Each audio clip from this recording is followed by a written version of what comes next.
This episode of the Golf Gambling Podcast on the Sports Gambling Podcast Network is presented to you by Edge Boost. Edge Boost enables you to double your bet with no interest. Go to sportsgamblingpodcast.com/edge to get started today. All right, D-Gens, welcome back for the Charles Schwab Challenge Preview, plus the PGA Championship Recap. It's your boy, Boston Capper, with the god of golf himself, Steve Schirmer. Steve, once again, thanks for a great weekend up in Rochester. And what do you want to talk about, man? What's the biggest takeaway? Congratulations, Michael Block, for winning the PGA Championship. Don't be a dick. What? No, I'm not being a dick. Oh, because he was the low PGA. I'm sorry. No, I'm saying I think he didn't win the tournament, but I think just overall, he's the best thing to come out of this thing.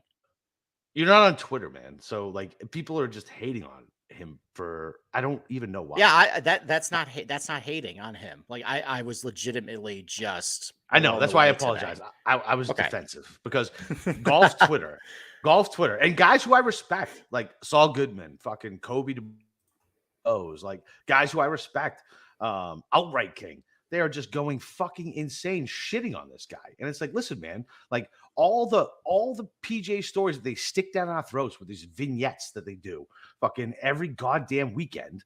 Like this is the hill you're going to die on. He's clearly hamming it up for the cameras, but he's a 46-year-old dude who's a PGA pro who's been fucking teaching lessons at some course in California. And he's playing with Rory McIlroy. And I don't understand the hate. I just don't. I feel like golf Twitter just hates to hate now. You know what I mean? It's so frustrating. You can see when he's faking, you can see when he's not. This dude was literally holding back his emotions not to cry on the ace, right? And at the end of the day, when he was talking about doing it, he was crying in the interview. And that's legit crying. Those are legit emotions. This is a 46-year-old man who's played golf his whole fucking life and wanted to this is a huge moment for him. And you got keyboard warriors fucking being like, "Yeah, fuck Michael Block." It's fucking annoying. And it's that whole fucking generation. I hate the blanket statement, everybody, but listen, man, you're allowed to be human and join in on a moment like that. The dude aced the hole playing with Rory McIlroy. This is a 46-year-old PGA pro who was playing with Rory and aced it and aced the hole. That is insane. Storybook, ending, whatever. And then he had that tester for par to get invited back next year. The crowd goes nuts. You can be fucking happy. You're allowed to be happy for something. It's okay. You don't have to shit on everything. Shitting on everything is not cool. It's not cool. It's fucking annoying. It's very fucking annoying. And golf Twitter is very fucking annoying. I guess I'm surprised because listen, I'm not on Twitter, but I guess just watching that go down in person, which, for an otherwise kind of snoozy Sunday for, the top of the leaderboard. I mean, really, Hovland, it was Koepka and Hovland. Scheffler made a little bit of a charge. Otherwise, though, it's just, we'll get to Brooks in a little bit. But, I mean, that was the best part of today. And being at that event, I went there on Saturday. You start seeing some legions of guys just following around Michael Block. You could hear it. They were screaming, yelling for him. And then all of a sudden, today, everybody was just behind him. That's a cool moment. And we don't have a lot of cool moments in professional golf.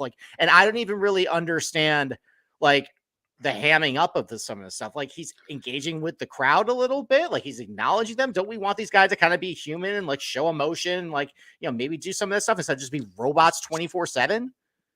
So they were saying that everything he was doing was fake, and played up for the crowd. And look, you could definitely see but my argument to that is he doesn't know what to do in front of a camera. This guy has never been.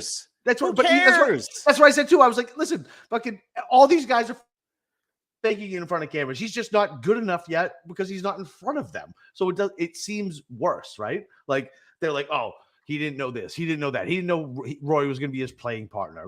They were the same score. And I don't know, man. It's just, it's, and I like these guys. I like the guys who are arguing about this. This is not me shitting on anybody about that. It's just, man, just take the negative edge off for one fucking day. One day, take it off. Like, what a great story. This is a 46-year-old guy who literally just finished in the top 15 at the PGA Championship. Like, who cares? Any other story? Who cares? Yeah.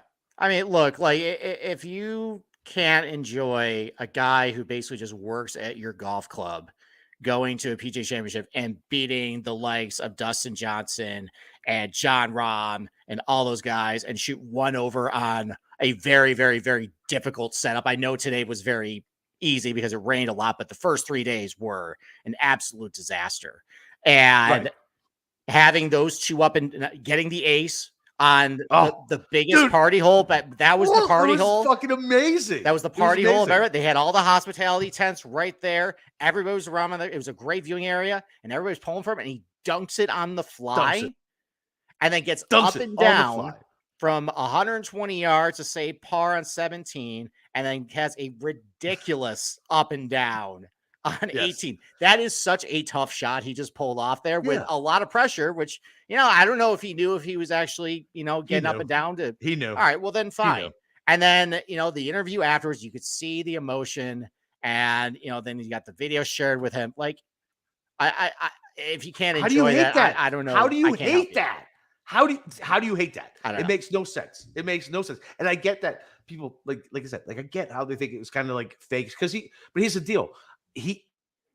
It's a guy who's 46 who doesn't believe that he is actually here. So he's putting on the mask like, well, I should be here. Right. And you can kind of see that, I guess would be the thing. But dude, let the man enjoy his shit. Stop shitting on him on Twitter. Like, good God, man. Like, fuck. It's so annoying. It's so fucking annoying. It just seems like people spend way too much time on the non-golf stuff when it comes to breaking down some of these players and everything like that. And like, you're just ignoring the fact that this was a awesome moment that happened at the PGA Championship. Brooks, even at the end, when Brooks gave him daps, he's like, yo, heard you buying drinks. Like, what a great moment. Like, Brooks went up to fucking this guy and was like, hey, heard you buying drinks. Like, what a great moment. If you really think about it, I mean, it's basically the ending of Tin Cup right there, where, I mean, he ends up holding out, but like he needed to hold that out to qualify for the US Open the next year. Like, he's just a PGA Tour pro. Yeah. It's the same thing. How can we not enjoy that stuff? I like Tin Cup before I liked golf, by the way, because I love Tin Cup. I had the DVD and maybe VHS. When did it come out? 97? Yeah, probably had the VHS. Yeah. I mean, God forbid that we can't just enjoy this. I mean, listen, like I got chills watching it. Our checks team was blown up. My friends all loved it. My wife even loved it too. Like, she thought that was really cool. Yeah. But gatekeeping golf Twitter fucking was like, you think? Let me type in my fucking keyboard. Well, then you know what? I'm glad that I'm outside these pearly gates. Then because I enjoyed it very much. I thought that was the story of the tournament. We'll get to Brooks after our commercial break, but it was such a cool moment to watch that stuff, and I don't care if I'm criticized for that take at all. It shouldn't be criticized. I don't either. If you can't enjoy that, then you got to stick up your ass, and you think you're more important than you fucking are. End of story. Anyway, have you signed up for Edge Boost yet? If not, you're missing out. Edge Boost is the world's first bet now, pay later Visa card. Similar to buy now, pay later programs, Edge Boost enables you to double your bet with no interest and pay back the advance over 4 weekly installments. That's right, 0% interest. Better than Vito on the corner. Simply deposit your funds and into your account, and Edge Boost will match your deposit, so you can use 2 times the funds for any legal sports betting site. Edge currently offers up to $2,500 in advances. Up to $2,500 you can add to your bankroll. And so go to sportsgamblingpodcast.com/edge to sign up today. That's sportsgamblingpodcast.com/edge, and you must be 21 or older in valid states where gambling is legal. Problem gambling? Call 1-800-GAMBLER. Okay. All right, let's get to the real winner now of the Brooks Koepka. I'm sorry. Are you? I am. Yeah. Do you want to explain a little more what you're exactly sorry about? Because I told you everybody was on fucking Twitter. Esteem, bad number, blah blah blah, all the same bullshit. Mm-hmm. Like you said, there's no such thing as a bad number anymore. Like, that's it. Like, if you think you're gonna win, you take it, and you don't care about the steam. DFS is one thing, I guess, but that wouldn't have mattered either. Yeah, I mean, because wasn't his ownership actually kind of low? DFS? That was like 20. No, it was. No, it was 20. Okay. Yeah. Okay. Well, yeah, it's two separate animals. Like, right. It's two separate animals. Yeah. But either way, it worked out if you like Brooks this week. Right. And but you can't let DFS affect your outrights. But at the same point, I was yelling about what a terrible number it was. So I was 100% wrong. 100% wrong. Like, I mean, look, I think you just want to think about it this way. The last year and a half, all just chalk and favorites are winning. So inherently, a lot of people are going to be on them. Their ownership is going to be high. And if you just like a guy like I did after making an hour and 40-minute video, basically coming to the conclusion that Brooks Koepka was going to win and then not betting him, yeah, not great. But I mean, I didn't talk you off a bet, did I? Yeah, you did. I was going to bet Koepka. Can I tell you? I was going to. Koepka goes one and done. I'm going to bet him. And I was so burnt out after Sunday night. I hadn't placed the bet yet. I was going to do it on Monday, and then that happened. And then I'm going to tell you the same thing. I'm going to tell you the same thing you tell me. Yeah, you host a golf gambling podcast. Oh, I know. Listen, like, I love you though. I do feel bad. Listen, I'm not on record of like, I think all my takes about Brooks this week was completely accurate. I described the golf course as suit to power fader.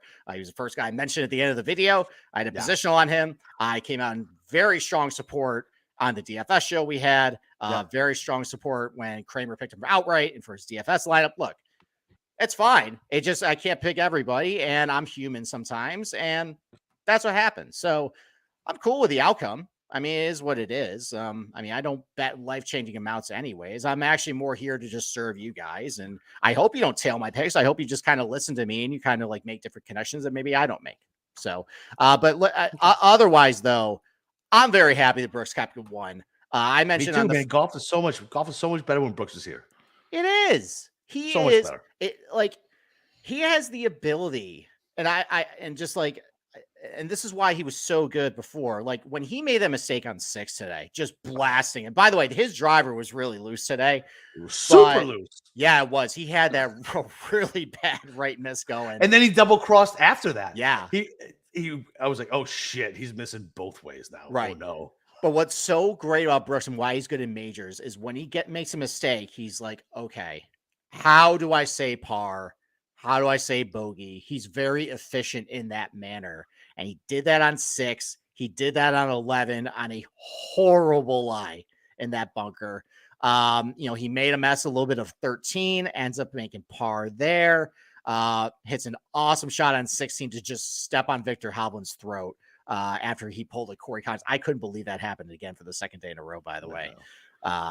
But and then on 17, hits a horrible drive, takes his medicine, gets up and down for bogey. Solid par in 18. Like that's why I like Brooks Koepka. Like I don't care about all the off course stuff.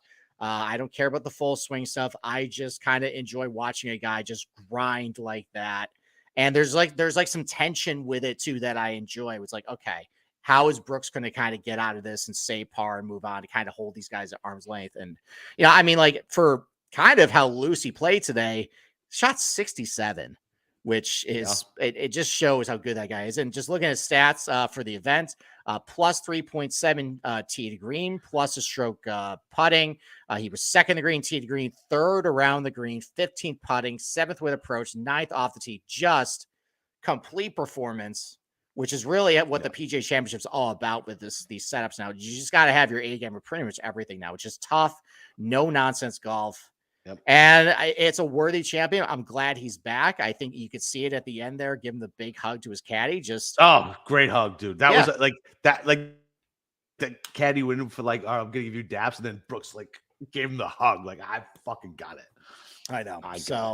Insano makes a great point, man. That shot on Hovland ended him. Like in that bunker, it was a wrap. It was. Yeah. At that point. By the way, shout out Insano and his beautiful, lovely wife. It's a good time having drinks out in Rochester with you guys. Oh, absolutely. Thanks for showing up to the event. Thanks for coming with us for Radio Social. You guys were a lot of fun. I really enjoyed talking to you guys. And if you ever want to meet up for a drink or anything, just hit me up around here. I definitely would would go with you. Although having a baby next month and then after that might be a little crazy for a little bit. But all right. So why don't we transition right to Hovland? I mean, I don't really have any hard takes about Brooks. Just I'm glad he's back. Hovland in the bunker. That's what ended him. Well, I mean, can you write it more perfect than that? Hovland, not good in bunkers. He shoved me in a locker. He shoved me in a locker around the greens. He shoved me in a locker around the greens, but he is not good out of bunkers, and he did it again. That's a fairway bunker, sir. I don't give a shit. Okay. I mean, look, these bunkers were designed to be penalties and hazards. Like, did you see anybody out of a bunker hit the green this week? No. I only saw 2 people embed one into the front, and it was Corey Connors and Vic Hovland. Because his feet were embedded. Listen, I actually, when he did that, and I saw Corey Connors do it yesterday, the first thought in my head was Andrew Green talking about how we rebuilt these bunkers and saying these are true hazards. You're not hitting the green. These are awkward lies. Depending on where you are, it's bad. And listen, he didn't have a whole lot of room where the lip was and where the ball was, and so he made a bad shot. What's that? He made a stupid decision then. He probably did. But Hovland, I don't know.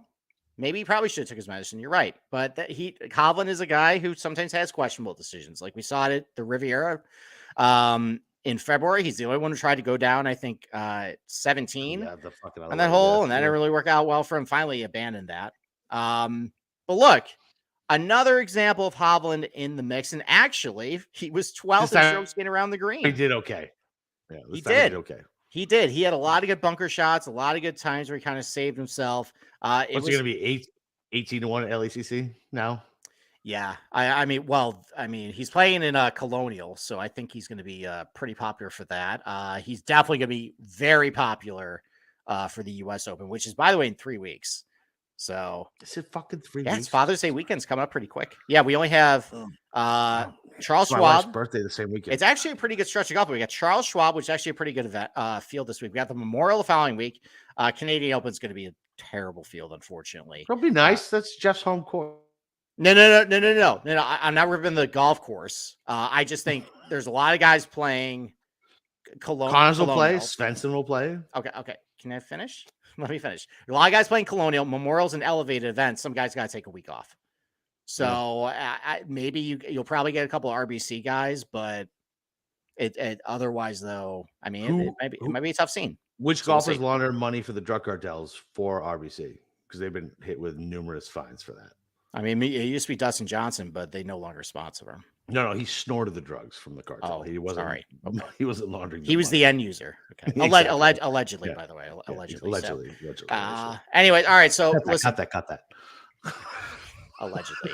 All right. So I guess let me ask you a question. So after Hovland's performance around the green this week, does it change your opinion about him at major championships at all? I guess a follow-up question is, it's kind of what Zalatoris started doing. We're all hot for trophy. I know. Yeah, I think it's the same thing. Like Zalatoris can't putt it on the other green, but they can putt on major championship greens, and then Hovland sucks everywhere else. I think it matters what the rough is, right? I looked into that, and he actually was pretty terrible at places with deep rough. All right. So I don't know. I guess. I don't know. Maybe we'll take a look. LACC's around the green terrain is wild and very tough. Yeah. So I think it's Bermuda rough around there with some Barranca and a bunch of shit. Bermuda in Cali? Yeah, it's Bermuda tee to green at LACC with bentgrass greens. It's not your POA. It's not any of that stuff. Really? Yes. Actually, there's a lot. Bermuda's a very popular grass. Why does the greenskeeper want to make his job more difficult? I don't know. I mean, they probably pay him pretty good. LACC is one of the most exclusive clubs in the country. So yeah. But listen, I continue to be encouraged by Hovland. Put himself in the mix. I think I'm more. Let's put it this way: I'm more encouraged by Hovland than I am Cantlay's fucking finish. How's that? Oh my god! Let's talk about that guy. All right, before we break down the rest of the loser bums that we bet instead of taking the guy that we should have took, but the number was too short. He was 120 at the Masters and blah, blah, blah, and the stupid golf brain. What we need to do, Steve, is we need to eliminate the golf brain betting and just get to our like normal betting brain. Does that make sense? Yeah. Like if we saw the Super Bowl and there was 4 teams in the Super or 4 teams to get to the Super Bowl, and there was one team that constantly got to the Super Bowl, and they were 12-1, we would bet that. Yeah. Yeah. I mean, you mean like I did saying power faders are going to do well, Oak Hill. It's an execution test. And that's what Brooks Koepka has always done in his career, is perform on these types of golf courses like that. Yeah, just like that. Yeah. Yeah. I mean, I guess like that. Just like that. Yeah. Maybe I should maybe we should stop being snobs and just fucking maybe I should stop telling you. Here's what I'm gonna do. I'm gonna stop telling you what Twitter's doing, which they're probably thank you. Cancel me that is the lesson. I don't want to know what's going on there unless they are criticizing a feel-good story like we saw in PGA Championship. Unbelievable. Like, otherwise, though, I don't care what anybody is taking on Twitter, because there are so many golf touts out there that everybody's taking everybody at this point. Yeah. So, and I've been burned a couple times this year seeing the rabbit ears about what other people are taking, and I didn't take that guy. Shout out Chris Kirk at Honda. Shout out at Tony Finau in Mexico, and then shout out Brooks Koepka here. So maybe I just get off of Twitter. I wonder how much do you think Joe had on him? I don't know. Joe must have hit nice. Hopefully, good. He deserves. He deserves it. So. I know Joe hit nice. I know. Good. He's hopefully that won him a nice Vegas trip. If that happened. But all right. Then we got an ad break. So why don't we take another ad break? That's what we were doing before I sidetracked it. Okay. All right. Listen, Shady Rays is teaming up with SG. Yeah, Shady Rays is teaming up with SGPN for Shady May. Listen, time is running up, boys. We got like 10 days left, so make sure you get a pair. And not only do you get a pair of 50% off, but you also get a chance to win $500. They got you covered from the slopes to the greens to the fairways. Shady Rays got durable frames and extremely clear optics for outdoor adventures. If you lose or break a pair, or even on day one, they told us they'll send you a brand new pair, no questions asked. If you don't like them, you can return them for free within 30 days. There's no risk to shop with Shady Rays. Their team always got your back. And for our international listeners, Shady Rays has you covered with shipping to Canada, Australia, New Zealand, and the UK. So go to shadyrays.com and use promo code SGPN for 50% off 2 or more pairs of polarized sunglasses. And remember, May is almost over, so make sure you take your receipt to sportsgamblingpodcast.com/Shady for your chance to win $500 and the Shady May contest. Okay. All right. Let's put this to bed within 7 minutes, and then we'll transition to Charles Schwab. Why do we want to talk about the Schwab? Because I got some good stuff for it. Do you? It's another tournament. We can't just slack. We need to pick ourselves back up. We're not had a great betting week, and we need to just be prepared. Can I get a smoke break in between? Sure. I mean, you're going to miss some valuable information. I mean, maybe I'll mention something, and you won't say, "Hey, that doesn't make any sense." You shouldn't go down that rabbit hole. So you know what, guy, leave. When I talk about the Charles Schwab, just leave. No, I'm kidding. All right. One guy you're never going to bet against a major. I'm going to ask you. So I have one on top of my head. Homo. Oh, okay. You want to talk about that now? He looked miserable. Bad. On Saturday. And I remember because he walked by me at the Masters and he was not doing well either. And the same just like, I don't want to be here look. Just this look where he looks like he has the Frankenstein screws in his head. Like people were saying stuff to him, just not acknowledging, just dead straight down. Unlike the wink and the nod me and BK got from Keegan. Yes. And apparently you should have stuck around all weekend because as soon as you left, he did not do well. Maybe he should have acknowledged me instead of the other guy to the left of was it 14 where we were at? I don't know, maybe. No. Maybe. All right. So you're not betting Homer again. Why is that? I don't know, man. It's just one of those things. It's a gut feel. Like, no. Yeah. It's not there. Like, especially if LACC we're talking like short term, like LACC is not not a normal California course, and everybody's going to be on them. I can't wait. Mm-hmm. Yeah. For him not to win. I'll say once again, guys who don't get in the mix don't usually win. Yep. So Sorry, another opportunity to pass you by. I actually had the discipline to not include Homa anywhere on my betting card. I actually found a nice top 30 number at like plus 160 that I was staring at Max Homa. And I'm like, you know what? Why don't we stay away? Why don't you prove it first? And no, he didn't do great. He's also like not young either. Isn't he like 32 or 33? Yeah, dude, he's like, 33 or 34. He's so like, it's not like this up and coming, guy where like it's not like a Hovland situation where we're always just waiting for it and then it shows up. So all right. I'm gonna nominate Tony Finau. I'm not betting that guy to major. That was stupid. So somehow I galaxy brained myself into saying, don't bet Brooks Koepka, but bet Tony Finau because he's tough. And I get it. Like I got caught up with that. I tried to I galaxy brained myself into that, but this live golf thing has fucked everything up. And I hate Greg Norman. I hate the goddamn Saudi government. They have fucked everything up because there is no way on any planet Earth that we wouldn't have bet a 20-1 Brooks if he had been playing on the PGA. Yeah. No chance. I mean, that's a challenging thing. Like, we have no stats other than total strokes gained. But at the end of the day, like, if you're just watching live, like, look, I understand that the golf course is not playing it all that tough. I understand the competition's shitty, but it's about hitting golf shots at the end of the day. And Brooks has been hitting just good golf shots for the last 2 months or so.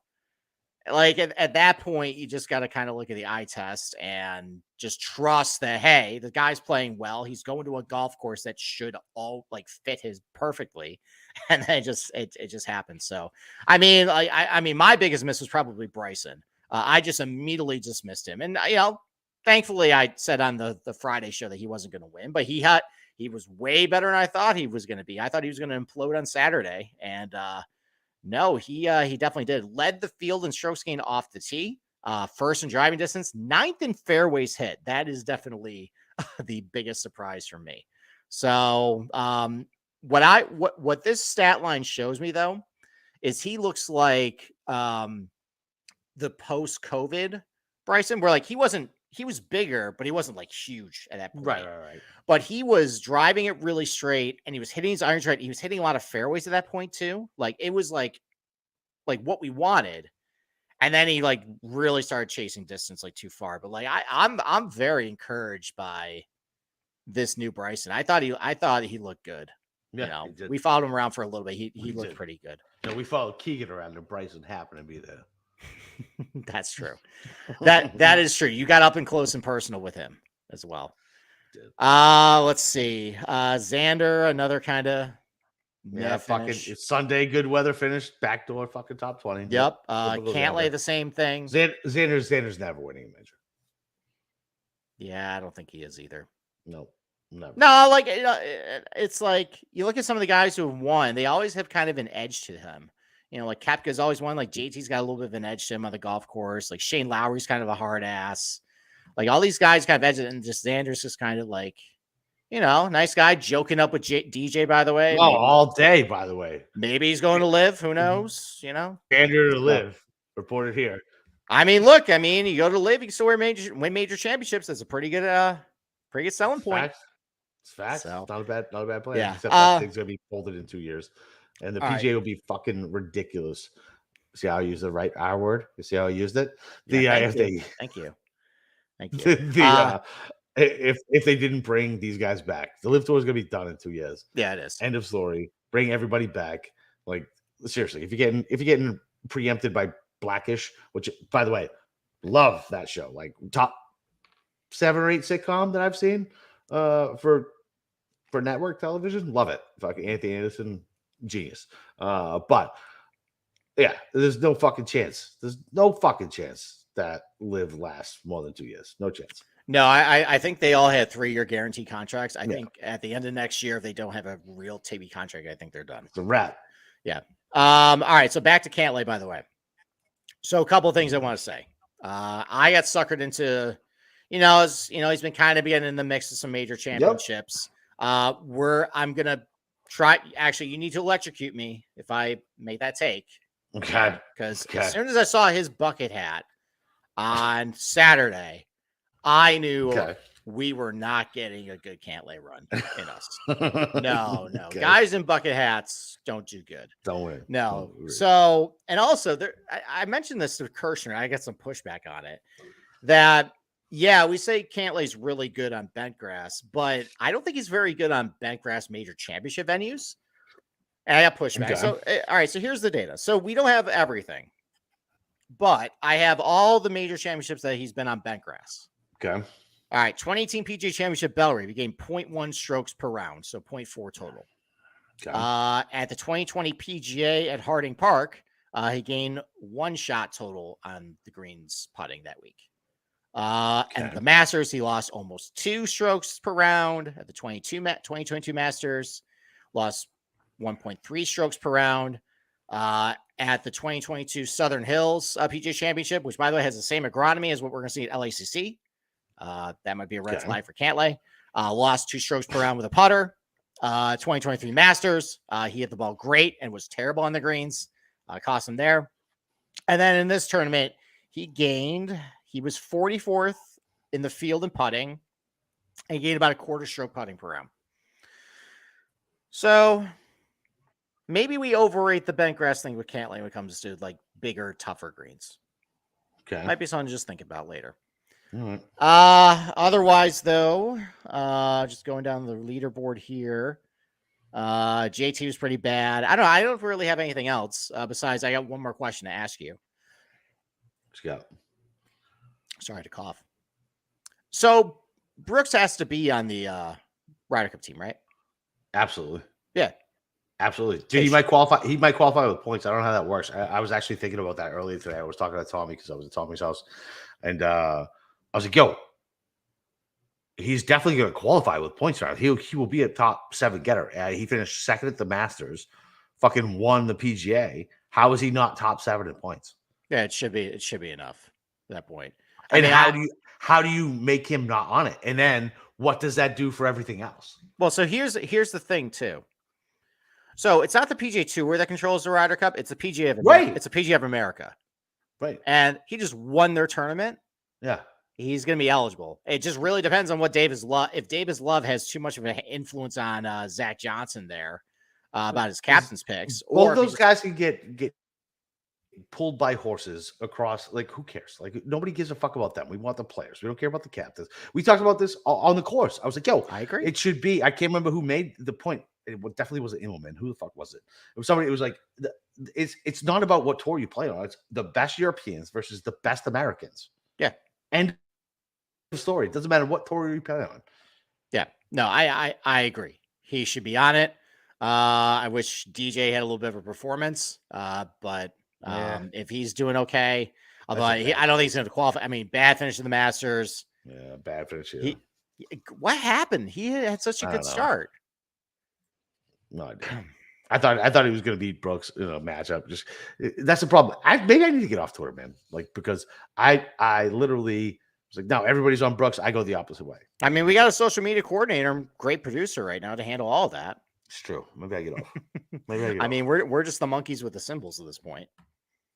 So, all right. I got nothing else for the PGA. You got anything else before we move on to Charles Schwab? Nah, that's it, man. Great time. Rochester, fucking good spot, man. Yes. Sneaky good. Yeah, but actually, I got one more thing. So my Saturday includes, so we just randomly decided to post up on the second fairway. And in a span of 30 minutes, we saw Mito Pereira almost nail Patrick Cantlay with an approach shot. We saw an out-of-control cart hit a woman and try to go uphill on a muddy hill. That was stupid. And then I ran over to get a big, nice close-up of Keegan's ball. Sitting against the fence there. I think he ended up getting a penalty stroke on that hole. It was not a penalty stroke. Did they not give him a penalty? Because they said something to him. And I think he bogeyed the hole anyways. So, yeah. That was fun. All right. On to Colonial. So let's just quickly go over the field first. Decent field. So you got Scotty Scheffler is going to play this week. Yeah, Max Homa, who you said you're never betting again. Yeah, Jordan Spieth. No, at majors. I said at majors, fine. Hovland's in the field, Finau's in the field, Burns, Morikawa, Sungjae, who shot what, plus 13 this week, by the way? Yeah, but he was like cursed, I think. Okay. All right. Not great. Other Tommy Fleetwood's in the field. You got Justin Rose, former winner Siwoo. It's a good field. Ricky's in the field. It's a good field. Well, where'd you go? Are you just smoking a cigarette? Okay. I guess he was serious about that. So I guess I'm just riding solo right now for the Charles Schwab. All right. So I guess let's just talk about the golf course. So Colonial Country Club, I'm not going to get into the history of it. It's going to be my article. I posted a couple of cool videos too. I posted a hole by hole flyover of all the holes. I posted a couple of videos from No Laying Up, who by the way had a really good, Manning cast type broadcast this week for the PGA. So anyways, they actually went to Colonial, I think like 4 or 5 years ago. Randy and Neil played the Horrible Horseshoe, which is at holes 3, 4, and 5, I think. Just 6 times over and got their asses kicked. But yeah, go watch those videos. It'll show a great history of Colonial. But let's just get to the betting strategies. We're 35 minutes in. So Colonial Country Club, it's a par 70, just a shade over 7,200 yards long. One of the shorter golf courses on the PGA. But yeah, there you are. What happened? Hey, lighting. Oh, I thought you were serious that you're gonna take a smoke break. No, smoke break takes longer than that, buddy. Okay. All right. So Colonial par 70, just shade over 7,200 yards. The greens are about 5,000 square feet in area. That's slightly smaller than PGA Tour averages. The greens are bent grass, but there's Bermuda tee to green. Unfortunately, the GCSAA has not put out their tournament fact sheet yet, but last year the rough was 3 inches, and 3-inch Bermuda is pretty long. And we'll talk about that in a little bit. It's one of the more penal places to actually miss a fairway if you're in the rough. But it's probably going to be similar length. I mean, we have seen some golf courses though, like Waialae did this. I think another course did this where they grew up the rough to kind of like combat some of these bomber strategies. I'm trying to think of where that was at. Innisbrook, they did that. Yeah, down in Copperhead. Yeah, Copperhead. So maybe they grow it up a little. I mean, if it's 4-inch Bermuda, that would be nuts. That's not fair to anyone on the No, it isn't. It isn't. So, but like one of the things I like to look at data golf, they actually use something called adjusted yardage, and it helps when you have some of these like tight tree line classic courses where guys can sometimes hit over the dog leg or hit over trouble. So basically, what it is they actually take the actual yardage of the shot length data and aggregate it. So it actually plays more around 7,000. So these are the types of golf courses that are around 7,000, like a similar adjusted yardage as a Colonial. So TBC River Highlands, Sea Island, Pebble Beach, Austin Country Club, Sedgefield, Harbor Town, PGA National, and Waialae. And that really makes a lot of sense based on who's won here. Those are all basically Kevin Kisner tracks, except for like Pebble Beach. And he's won here. He's been great, all those. Matt Kuchar, Sea Island winner, Harbor Town winner, Waialae winner, those types of tracks. Daniel Berger's done pretty well at all those. He's won here. Jordan Spieth is pretty good at most of those. I mean, he's won at Harbor Town, pretty good with Waialae, won TBC River Highlands, won Pebble Beach. So yeah, Spieth course. So I think those are pretty good comp courses to use this week. You basically see those types of guys do pretty well there. We'll talk about the off the tee stuff, but all those places do a pretty good job kind of leveling the field off the tee. So it makes a lot of sense. The guys are pretty good there. Got here. Par threes, they're about average in length. They're about 193 yards on average. So one of them plays about 225, but there's another one plays like 160. So they kind of all average out. But the par fours and par fives, those are only average about 445 yards in length. That's the 9th shortest length of all golf courses played, including majors, since 2015. There's 5 par fours under 400 yards, 6 that are between 400 and 450, and only one that plays over 450. But the par fives, though, they're tough. So par five first, it's only 564 yards, but it's basically a 90-degree turn at the dog leg there, and it's really well protected. You got thick rows of trees to the right, a bunker about 300 yards protecting the left side of the fairway there. Like if you don't hit the fairway, you're not hitting the green too. So, and then the par 5 11th, it played 631 in the final round last year. I think it was a little bit because of the wind, but overall though, who was it the next last year? Sam Burns, Scheffler, Munoz, maybe? No. Somebody, one of your guys. Scotty won this fucking thing last year. Oh, Harold Varner. And he had, I think, a 44. Yep, that's it. It was Varner. I knew it was one of those guys who might be going to live. It was Varner. Yep. But yeah, Scotty won this fucking thing last year. No, Sam Burns won. He beat him in the playoffs. Oh, that's right. Yeah, Burns just what he was planning on going to a wedding afterwards in the tartan jacket, and Burns had other ideas. So, but anyways, of all non-major venues in the PGA Tour, their par fives are actually the 12th hardest on the PGA Tour, and it makes sense. I mean, if you miss they're narrow. If you miss the fairway, you're not making the green. They're tough holes. All right, so off the tee. This is where Colonial is the toughest. Of all non-major venues in the PGA Tour since 2015, it's the 5th toughest off the tee, and there's several reasons why. First of all, it's not a course where you can take out driver a lot. It's a positional golf course, and that shows in the average distances of all the par 4s and 5s is only 280. And that's similar to like Pebble Beach, Innisbrook, PGA National, Harbour Town, as far as driving distances. All those golf courses really limit you and what you can do off the tee because it kind of tells you the answer right in front of you. Basically hit it to this position right here. No real options. That's the best spot. If you miss, you're going to be in big trouble. And oftentimes the landing zone that you want to hit to is only achievable with less than driver. Second, the fairways are very narrow. They only average about 28 yards in width. Only East Lake, Torrey Pines, and Silverado are the active golf courses in the PGA Tour with smaller fairways. And despite the fact that most guys are not taking driver a whole lot at this golf course, the driver exit percentage historically is only about 62%, which is pretty low if you're hitting irons and drive and 3-woods and all that stuff there. There's also very well placed fairway bunkers. Most fairway bunkers are between like 270 and 300 off the tee there.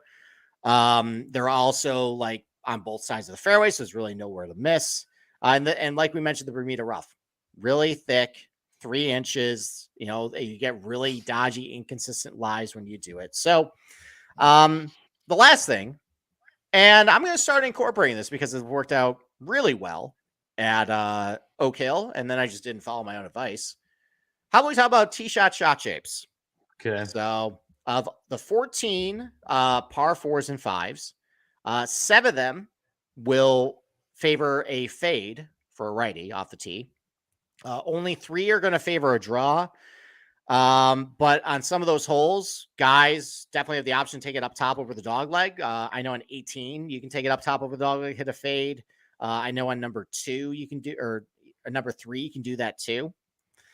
And then there's a couple other that are just straight away. So this is definitely a faders golf course, which if you look at who's won here, it definitely makes sense. So Daniel Berger won here a couple years ago. He's a fader off the tee there. I think Sam Burns prefers to hit a fade. Scotty Scheffler prefers a fade. And as far as like guys who finished like runner up here, Brooks has done very well here. So this might be a faders golf course. Okay. Yeah.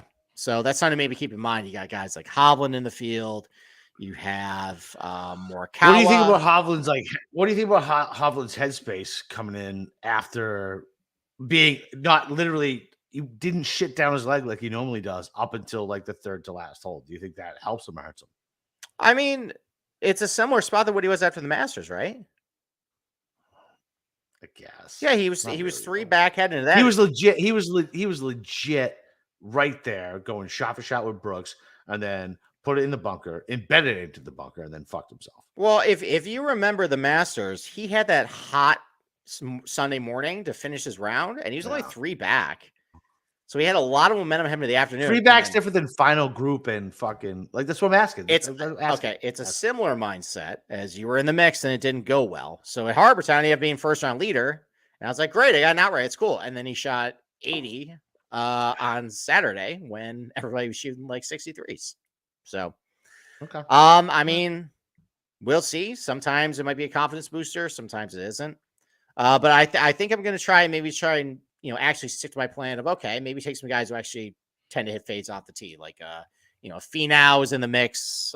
This isn't all that type of field. Morikawa Sung Jae, maybe a revenge spot for him. We'll see. Anyways, back to the column here. Approach shots. So it's about average difficulty on the PGA Tour.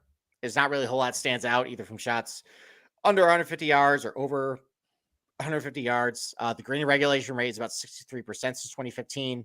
And that kind of varies widely with the weather conditions. If it's really windy, sometimes you can see green regulation rates that are under 60%.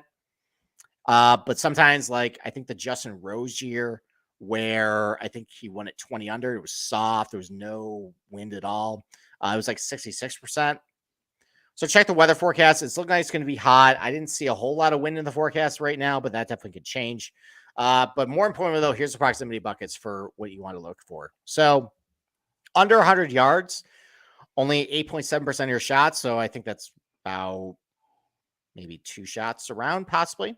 100, 125 yards, 13%, 125 to 150, almost 20% of your shots are either from 150 to 175, 22.6%, 175, 200, 17.7%, 200, 225, 5.4, 225, 250, 5.3, and 250 plus, which is going to be your par fives, 7.6%. So overall, though, about 75% of your shots are going to be between 100 and 200 yards. That's similar to places like Sea Island, Waialae, and Sedgefield, which we mentioned up top.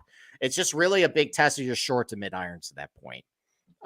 So is Hoagie in the field this week? Hoagie is in the field, but here's the thing: I think he's missed a cut every single year at this event because he's from Fort Worth, and for whatever reason, he shows up and plays, but I've maybe just being back at home and maybe around some of his illicit gambling rings he used to go to.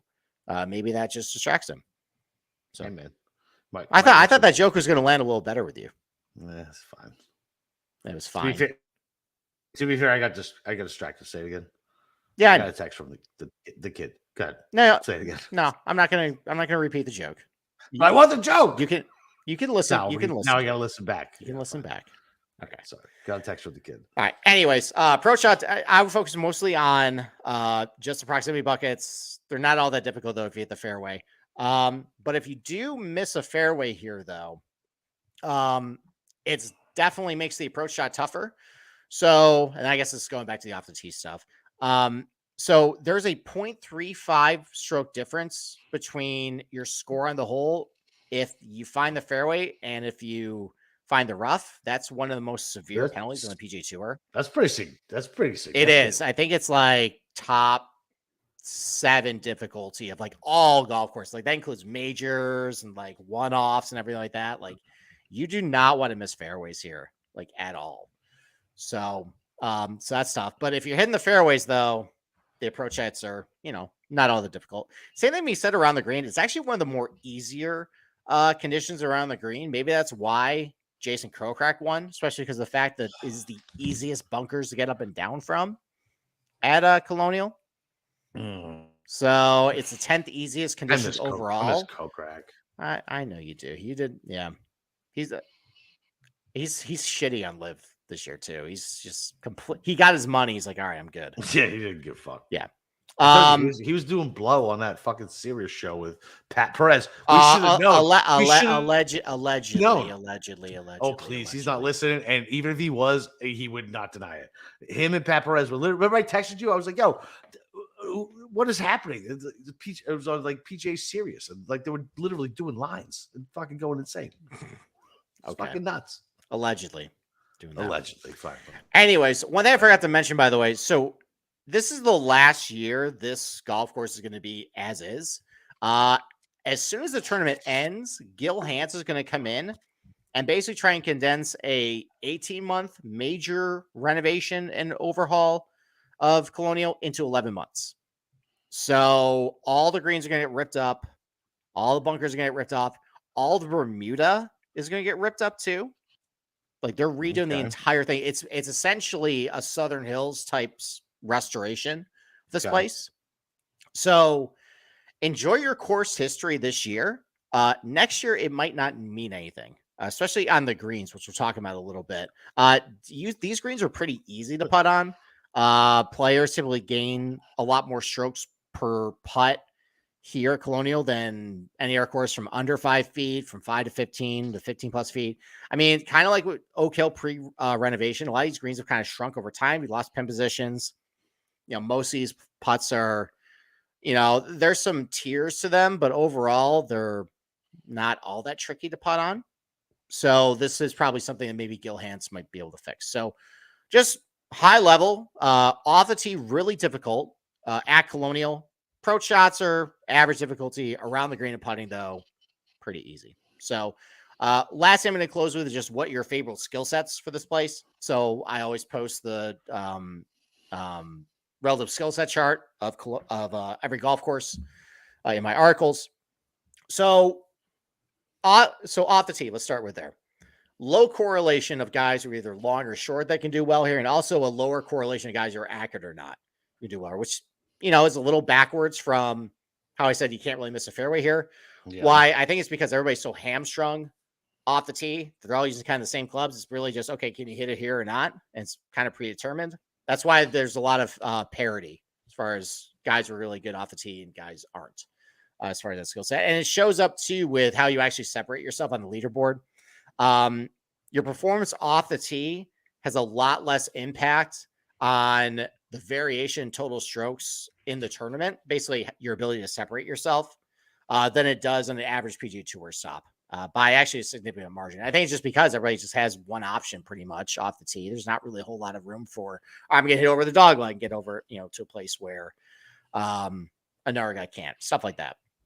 But as far as the relative skill sets, though, higher correlation of guys who are really good iron players at this place, higher correlation of guys who are really good around the green at this place, even though it's pretty easy conditions. I think that's just, this is just a type of golf course where anytime you get to a shorter golf course where off the tee doesn't really matter, you get the profile of a player who is a little better with their irons, a little better around the green, and that kind of plays in their favor. And you see that here.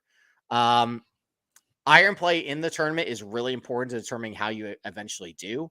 Around the green, though, it can be a little up and down. I didn't really find a good correlation about why that is. Like last year, it was really super important to get up and down. That really determined how well you did around the green. Maybe it's because it was so windy last year. Other years, though, and actually overall Colonial, it's actually less impactful than the typical PGA Tour setups. And then putters. I'm sorry, go ahead. Is this where Casey's was always good at? Paul Casey? Yeah. He was always good here, right? Innisbrook, I think. Okay. He won that twice. I mean, Paul Casey's probably had a good course history here, too. Okay. That would make sense. I mean, he's been good at some of the other comp courses. And then putting, there's been kind of a mix of guys who are really good putters, really bad putters to do one hell. But overall, though, it has a little higher impact on how well you putt here versus how you do ultimately. So, it's focused on your bentgrass putters, focus on some guys who might have put well here in the past. But overall, though, I'm not really going to use a whole lot of info off the tee this week. Definitely mostly rely on iron play, course history, and just generally just guys who are just playing good, I guess. So that's it. Should be the way we go. So be like, the number's short. No, I don't like it. No, just golf snobs. Yeah, just don't bet do that. Good guys. Who cares about the number? Yes, bet the guys who think you're going to win. That's the objective. And don't be shameful of putting a bad number on your card. So annoying. Yeah, well, joke's on us. Always. Yeah. Nah, not always. We've had a bunch of winners this year. So, we have actually. A little bit of a slump right now. I think after having all the craziness of everything behind me, I think I'll be ready for a solid month before I go on hiatus again. Oh, Christ. I forgot about that. Yeah, I know. Fucking Christ. Mm-hmm. Right. Yeah. You'll miss me again. Maybe and then I don't know. Maybe I'll pop in randomly from time to time. So, if I let you. Yeah, if you let me. Yeah. All right. Well, that's it. I got nothing else. You got anything else? No, we got nothing else. We got a big interview tomorrow. We got Carson Young. We're going to talk to Carson, the good C Young, before we do our DFS show tomorrow. Other than that, no, that's it. Steve, once again, appreciate you hosting for the weekend. It was a beautiful time. Had a great time. Got to meet the dog. Didn't get to meet the wife and the kids, but next time meet wife and kids. But I got to meet the dog. Yes, you did. You got to meet Rudy, who and he loved me. Listen, made me feel really comfortable that he came barking around the corner and saw two strange men in the house he'd never seen before, and basically just rolled over and just started wagging his tail and saying hi. That made me feel really good about our guard dog. It should. Yeah, I'm sure. It's good. Yeah. It knows I was a good guy. That's all. Just what what? Why don't you go show him where the safe is? Okay. Get him the key.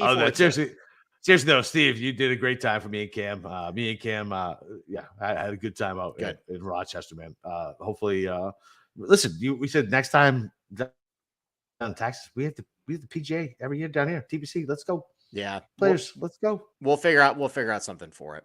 All right. Other than that, Steve, seriously, thanks again. And tomorrow night we get the interview with Cass and Young, and we'll do our DFS show a little later because Andy or Steve's going on Andy's show. And other than that, listen, great week, good championship.